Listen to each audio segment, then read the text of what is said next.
some days I will be at the factory down in South Auckland, like BioFab factory down in South Auckland, and back in Manaki Whenua within 2 hours, back to the lab, which is in Central, and then I'm like, yeah, this is my day. Kia ora and welcome to Labmates Beyond the Bench. This is a podcast that's sharing the stories of scientists and how they move their research from the lab bench and into the real world. And today I'm joined by Jess. Hi, Jess, and thank you for joining me today. Could you tell our audience a little bit about your academic background? So what you studied in undergrad, master's, and then, a little bit about what you're doing now. I am a University of Auckland baby. I studied my bachelor's, my master's, my bachelor's, my honours, master's, PhD, all the way, all in University of Auckland, just because I love Auckland so much, apparently. Mainly because I like New Zealand. I did Bachelor of Technology, specialization in biotech, back in bachelor's and honours. Did a master's in biomedical science in my master's, and now PhD in biomedical science as well. Kind of finished my thesis, not quite defense yet. There's still that bit's still waiting. So almost a doctor, but not officially. No, not very soon, very well educated. So I didn't realize you, did an honours and a master's. So normally people tend to choose one or the other, but you are very well educated. You must have had many graduation ceremonies already. Yeah, I guess I had like 2 standard. Oh, okay. Yeah. So interesting. I did my bachelor's, my honours, and then if I had done a master's, it would be like a separate one. So you could get to 4.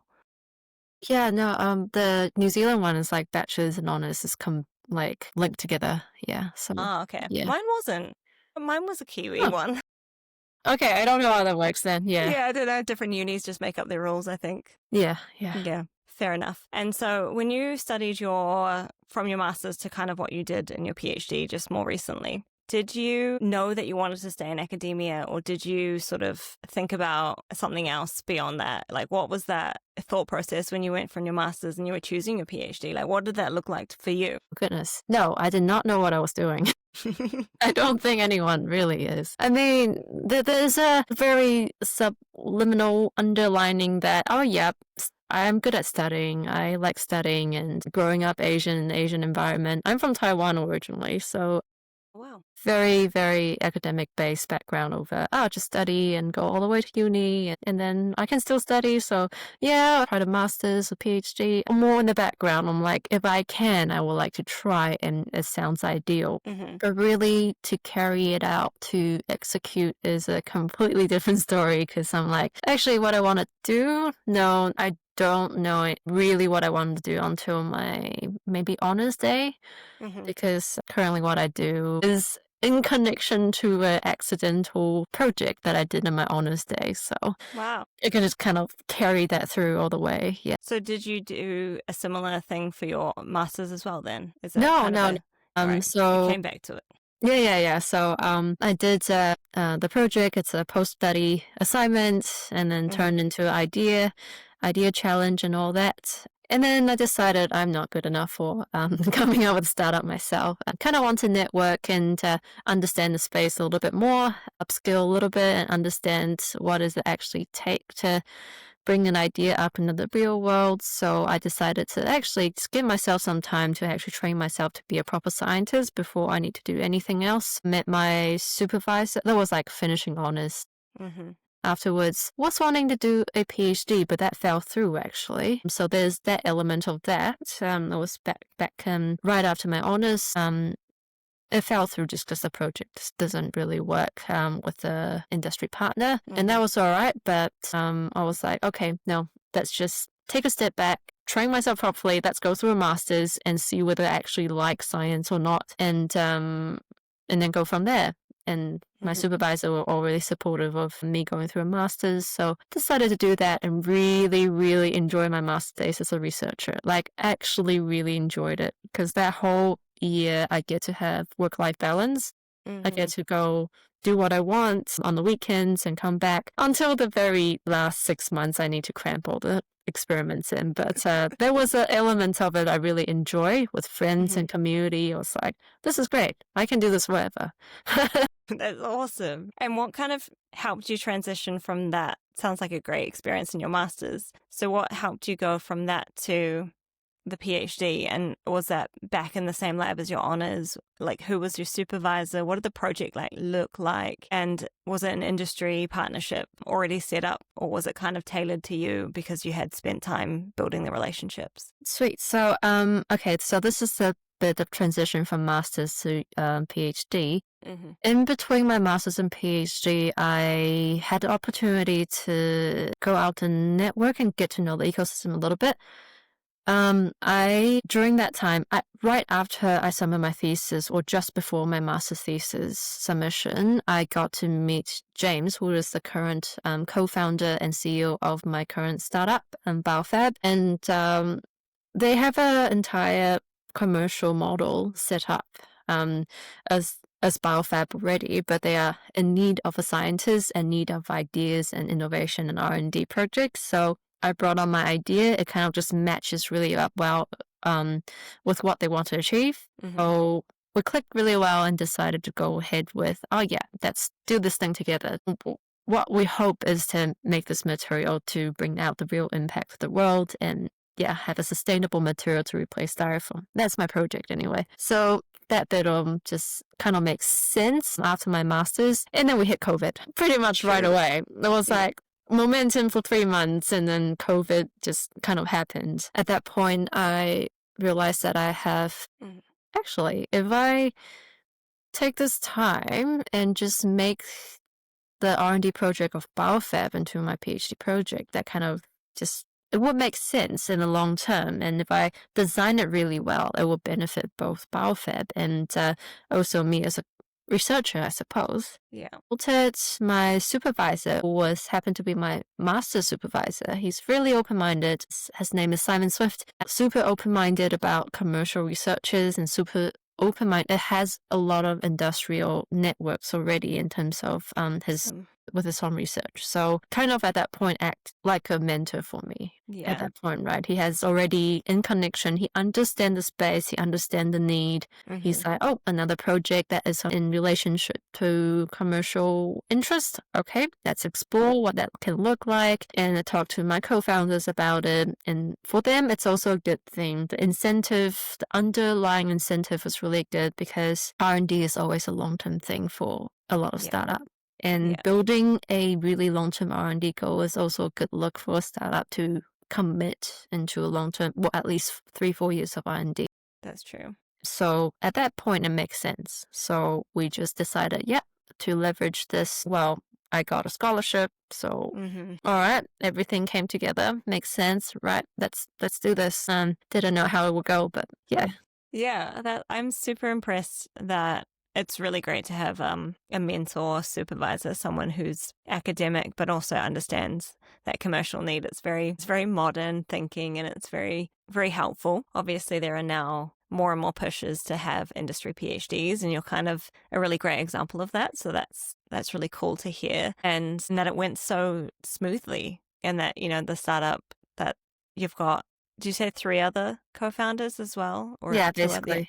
Yeah. So it's quite a big team, but that they were all sort of managed to help you get through it, and now you've submitted. So it's obviously worked relatively within the time frame that you had set out, which is really cool. How do you think that differed from your experience versus what you saw other people at the University of Auckland? Like, I know you have some people who maybe had more academic journeys than you. Did you still feel like you were a student? Did you still have the friends in the same cohort environment? Because it's, if you're some people with industry PhDs, I think this is a concern that they're going to have a very different student experience and not get the sort of support that maybe is offered at the uni or in-house. That's so interesting because no one ever asked me that actually. So I gotta be honest, this because I'm working on such a unique project. No, I don't have a lot of people directly around me that's working in the space in terms of in the lab and in the research space that's doing the same thing. And often I have to reach out in order to know, and find the papers and find the research group all around the world in order to know who is exactly doing the things I want to find out. There's no technical, I can't consult someone on anything technical, but there's definitely designed in a way that I can get help technically because I'm testing my materials with mechanical tests with machines I never dealt with before. Yeah. and techniques I never dealt with before. So that aspect, I have people around me to help me with, to daily complain about things that doesn't work in the lab. Uh, not so much. So yeah, day to day, maybe perhaps my first year, I also work in Manaki Whenua for a little bit as well. Mm-hmm. So now under BSI, but back in the days Manaki Whenua. So some days I will be at the factory down in South Auckland, like BioFab factory down in South Auckland, and back in Manaki Whenua within 2 hours, which is in East Auckland, and then back to the lab, which is in Central, and then I'm like, yeah, this is my day. I was running around talking to different people. In the morning, putting on my business hat. In the afternoon, lab coat, and finding out things doesn't work. So there are those days that makes things extremely interesting, but because it's so multifaceted, I get to talk with so many different people. It's actually fun that way. And I never thought that I don't have a community around me, but indirectly within the research field doing the same things. I don't have day-to-day people to complain with and to go through the trauma together. Yeah, I guess like maybe it's also because you spent quite a bit of time doing this, with the masters and also the honors. You kind of had that time in the lab. You were very experienced and very sure about what you wanted to do. So I guess there's less of that discovery in your early phases of your PhD. But you really would have to be the kind of person that could go and find the answers anyway, very like you're very driven, and clearly that was something that kind of helped you in that process, because if you weren't, you would really struggle with that sort of applied PhD otherwise. Yeah. Being able to do this, the students themselves need to be quite entrepreneurial and initiative themselves and have the curiosity, the drive, the motive in order to get things done. So I would not recommend this type of PhD for everyone. And this type of PhD can also be designed with people, so it can be more with more guidance per se. Just my supervisor take a back seat and just let me do the thing, and he trusts me enough to do it, which is honestly really cool. Somewhat lucky that we kind of work out with this dynamic, because I'm also super like, I want to try this, I want to try that. He gives me ideas as well. I'm like, I don't want to do it, and I'll just so Yeah. my supervisor dynamic is pretty chill, and he's very supportive in terms of this. So I'm lucky in that way. So would not recommend anyone to go through exactly the same thing, because that dynamic will look very different. So Yeah. choosing the right people to... Yeah. You said that you're quite entrepreneurial, or you were already coming into it. Did you do anything special in that space that helped you with that transition? Like, were there programs that you're involved in? Yeah. Like, what did that look like for you? Sister, I didn't go through like specific business program, I say.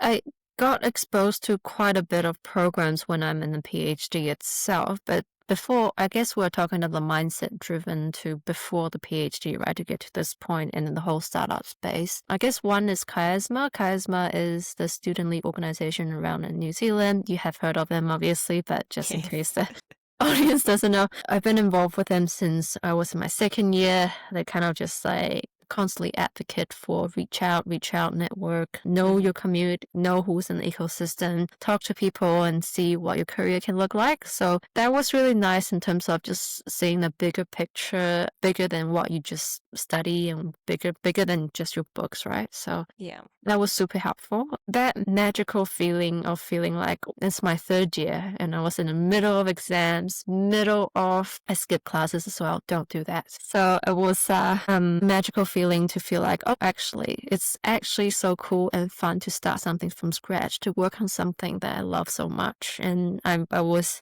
willing to take that risk. My friends were willing to take that risk. A team working towards something that we all have just really passionate about, and that was something that definitely sparked a little entrepreneurial seed in me. I'm like, if I just go do it, anything is possible. To be fair, that's more of a young and naive thing, but in that, Yeah. I still got a lot of that in me, I think. Yeah. Yeah. I'm actually quite impressed, because my young, naive me just thought success looked like getting good grades. So I mean, the fact I that you skipped class to you I gave probably up on also good got really grades. good grades, but No, I gave up on good I grades. gave up on good grades. So That year, I gave up on good grades, yeah. okay, yeah. So you gave up something to do that, which is actually quite impressive, like the long game of that. Whereas I was maybe a bit short term mindset of like, I just need good grades this year so I can get into honors or whatever. Like, yeah, that was kind of the mindset that I had, that I just needed to do the thing that was in front of me. And I think I wish I had gone back. That's like the one thing I would change, is that I wish I had thought a little bit more about what I actually wanted to do afterwards and not always so academically focused. But I found my path in the end, just slightly different, slightly different than maybe yours. But I mean, yeah, this is the journey for everyone as well. So, I mean, it really depends. I will go back and tell myself to like study a little bit harder and get good grades in that. So, I think it really depends on people, and I will not tell everyone to do the same. With the whole iGEM thing, we're still setting it up. Like after post-COVID, there's less iGEM teams around in New Zealand now. There's still quite a few going, but we know the toll that takes on students and all that. We'll not recommend anyone going through that again without university support, right? So I'm constantly advocating for university support to support these teams. Otherwise, it's traumatizing sometimes. Yeah, it was. I'll tell you a story. It was. I can't remember exactly what happened, but we were stuck at the I think JFK and Boston. Sorry, yeah, Boston airport, and then we were trying to fly back because the day after tomorrow back then would have been our exam. And then the plane got stuck. We had to get off the plane, disembark. We're like, went up to the counter. We're like, we are going to miss our exam. Can you please do something about this? It was like 3 of us. We were like panicking. And one of our advisors, who was still in Boston, he's like, I'll figure something out for you. Don't worry. I'll probably postpone your exam. But and then we fly. They send us to San Fran instead. So they send us to San Fran before the transit. And then at that point, it would have been like, 24 hours before our exam, we're sitting by the coast looking at the Golden Gate, eating seafood chowder. Beautiful, beautiful San Francisco experience. Yeah, I was like, this is awesome, but tomorrow exam, I'm so screwed. My laptop also died during that trip, so it was not great. All my notes were gone, completely gone. Yeah, so don't recommend at all. But you survived and passed your exam, I'm going to assume, at least. Yeah, I did pass. I did pass my exam, yes. And now it's just a funny memory, but good seafood chowder. Yeah. And that's awesome. I think that's definitely my advice to students, just thinking about different paths or different ways to create impact from the work that they're doing. And that networking seems to be such a key theme that we're all sort of lacking or avoiding, or it's too hard or too scary. So it's just, and then things like the Chiasma network obviously pull people out and put them in front of industry, like people, but also being involved in the committee for Chiasma is also super important if you really did want to go down that space of industry connections, because one, you're helping other people connect, but also on the committee, you get more access to those people and you can do a little bit more networking and be remembered a little bit more. Yeah, and networking sounds like such a fancy word back in the days as well. And then now we're just chatting to people on conference, making friends. Like ultimately, it's kind of just that, and getting to know people, being curious. And I'm an introvert myself, so I have my limits on how long I can actually hang out with people. But it's just about putting the energy on people and building a community around you that can help you, and also can help the community. And for students, is ultimately you think you're not helpful right now, but in the future you will be, sort of thing. So, but I think students don't see themselves like enough to be out there to network, but I'm always so interested to see what the students is interested in. It's so nice to pass down what I know, and especially pass down what my mentors have given me to students who need it as well. Yeah, that's such a good way to look at it. I have definitely had cool conversations with people who were undergrad or early postgrad students, and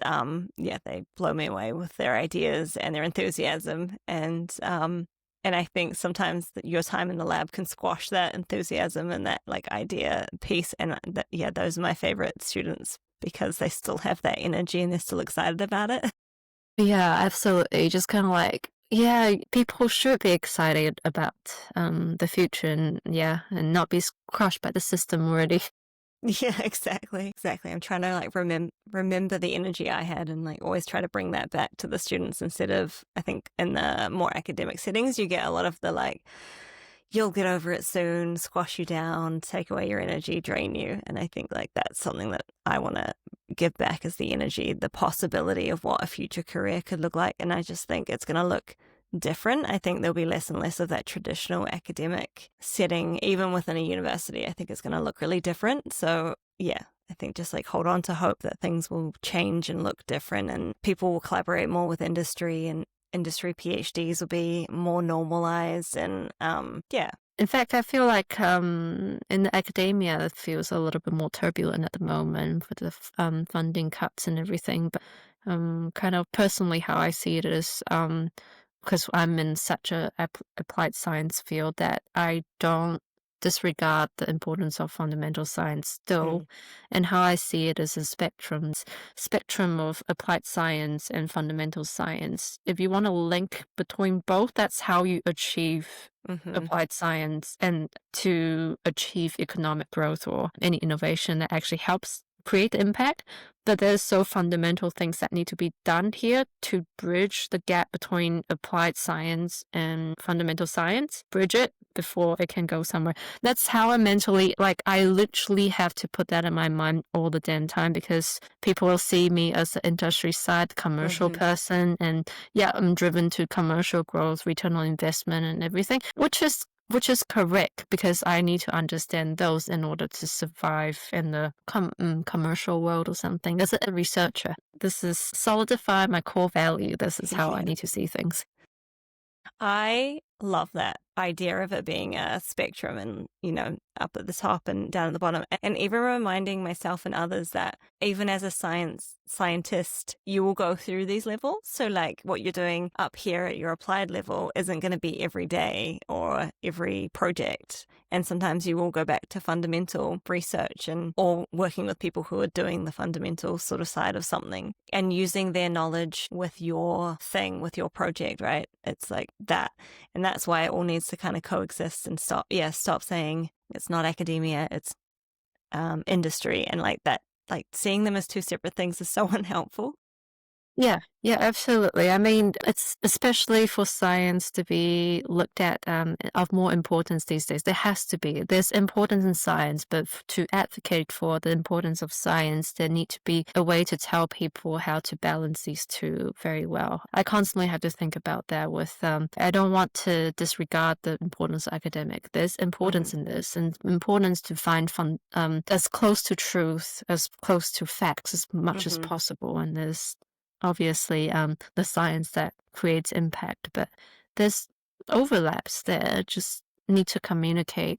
I feel like there's responsibility for every researcher to be able to see that as well, in order to advocate. Otherwise people will just be like, what are you doing in science? And then not being able to defend that seems a bit of a shame. Yeah, that's just such a nice way to put it. Thank you. Yeah, Thank you I think about it literally a lot.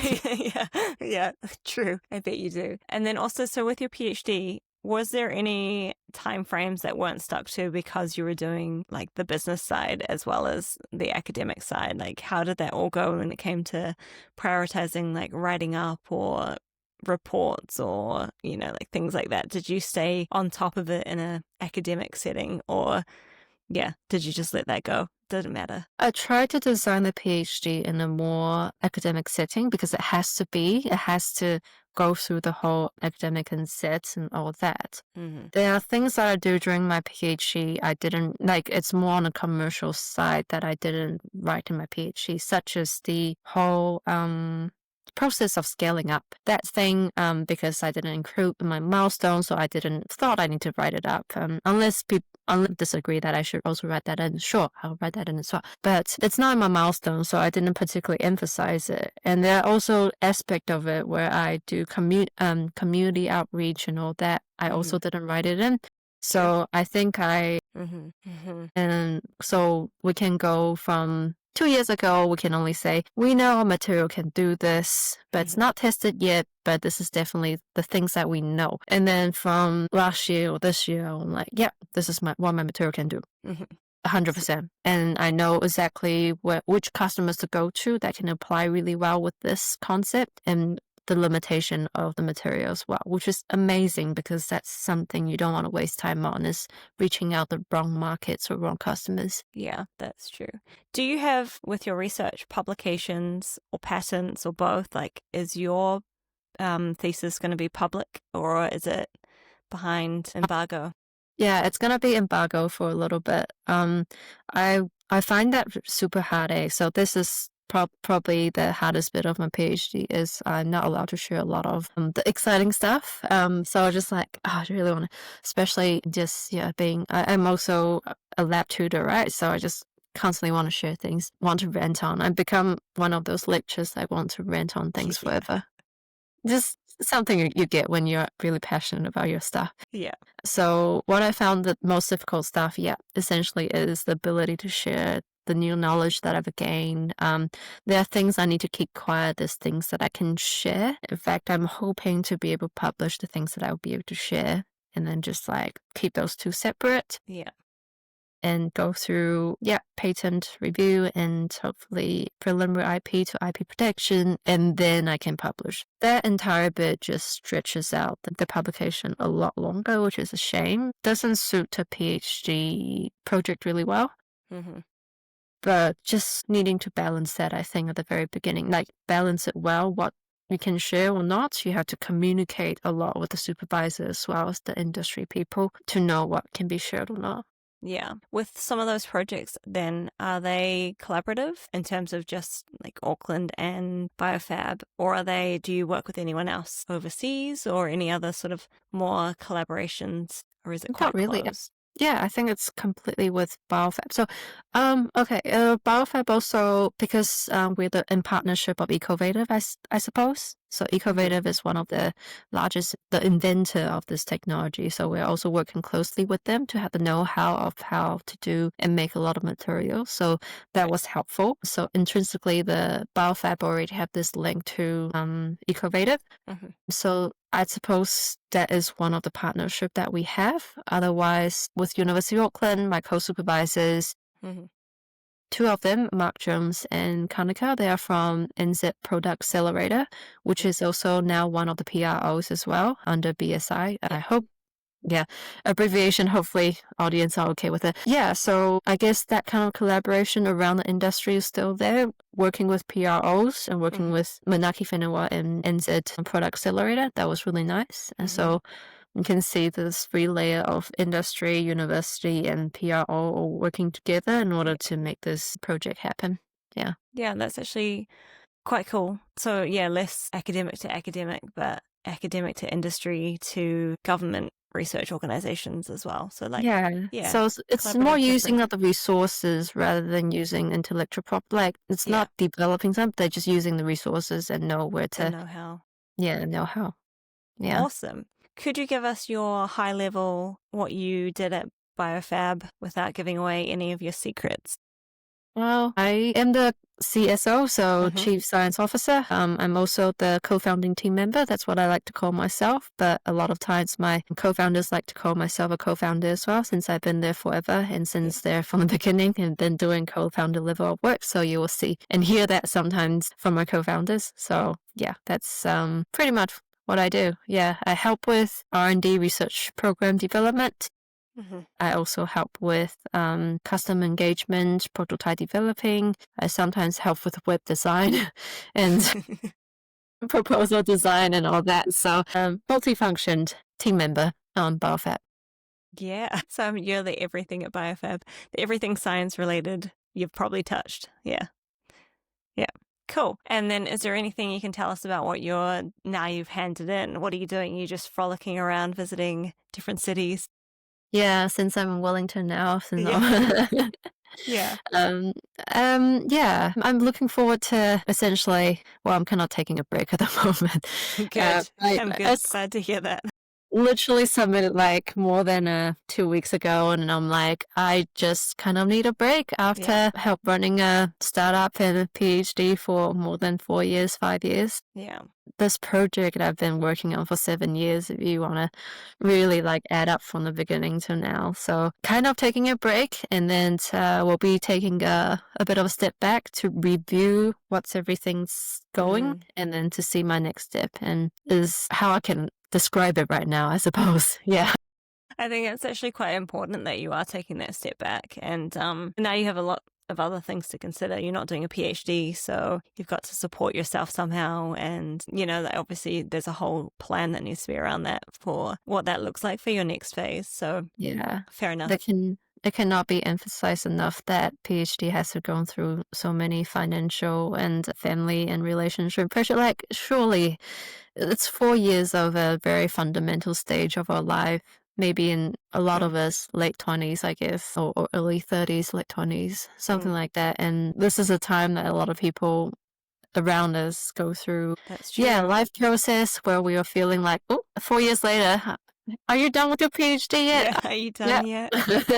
What are you doing next? And then that's like the question, isn't it? Like, what are you doing next? And it's nice to take a break and just give yourself space. And yeah. And I'm quite comfortable with that. Yeah. And I'm still passionate about a lot of my stuff. So, yeah, like I said, taking a step back is not because I just want to leave, but more giving myself a bigger picture of what's going on, especially writing a thesis now, giving me a very good overview of the industry, which is actually really exciting. Yeah. Like going niche and going deep in the research side of it must be quite exciting. And you traveled for a conference as well recently. So like getting those connections is it's going to be quite nice. So fun. Yeah.